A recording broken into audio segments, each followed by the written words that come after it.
اس افراتفری کے دور میں ہر شخص کی کوشش ہے کہ وہ کسی طرح کامیاب ہو جائے۔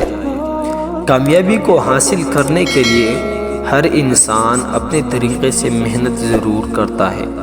یاد کریں، ماں باپ اپنے 3.5-4 سال کے بچے کو جب پلے گروپ میں داخل کرایا تھا، بچے نے محنت کی، آپ لوگوں کی کوشش رنگ لائی اور آخر کار 16 سال کی عمر میں اس نے میٹرک کیا، 18 سال کی عمر میں انٹر کیا، آگے میڈیکل کالج میں داخلہ لیا، انجینئرنگ یونیورسٹی میں گیا، بہت اچھا انجینئر یا ڈاکٹر بھی بن گیا۔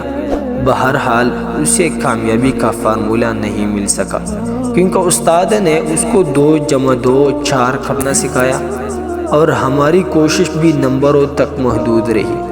نمبروں کے ذریعے داخلہ تو مل گیا، لیکن زندگی کے امتحان میں کامیابی نہیں ہوا جا سکتا۔ اس لیے عزیز والدین، ہمیں یہ کوشش کرنی چاہیے کہ ہم اپنے بچوں کو اپنے جانے سے پہلے کامیاب انسان دیکھ سکیں۔ کامیاب انسان وہ نہیں ہوتا جو کسی سے زیادہ پیسے کمائے یا دوسروں سے زیادہ اچھی زندگی گزارتا ہے۔ کامیاب انسان وہ ہوتا ہے جو مطمئن ہو، اور دنیا کا سب سے مشکل کام بھی مطمئن ہونا ہے۔ اس لیے کامیابی کا فارمولہ یہ ہے کہ آپ اپنے بچے کو نظر انداز کرنا سکھائیں، اور نظر انداز سکھانے کے لیے آپ کو خود نظر انداز کرنا پڑے گا۔ اس کی مثال ایسی ہے کہ اگر آپ بس میں سفر کر رہے ہیں تو آپ کے پاس سامان کتنے وزن کا ہے یہ کوئی اہمیت نہیں رکھتا۔ گاڑی کا ڈرائیور یا بس یا کنڈکٹر یا دوسری سواریاں اس بات پہ اعتراض نہیں کرے گی کہ اس کے پاس 2 کلو یا 5 کلو سامان ہے یا 10 کلو کا بیگ ہے۔ اور اسی طرح اگر آپ ٹرین میں سفر کرتے ہیں تب بھی یہ بات معنی نہیں رکھتی کہ آپ کے پاس 1 بیگ ہے یا 2 بیگ ہے۔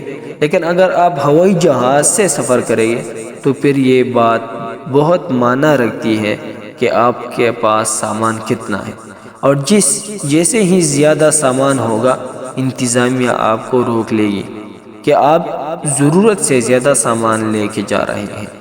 یہی سبق ہے زندگی امتحان میں چلنے کے لیے۔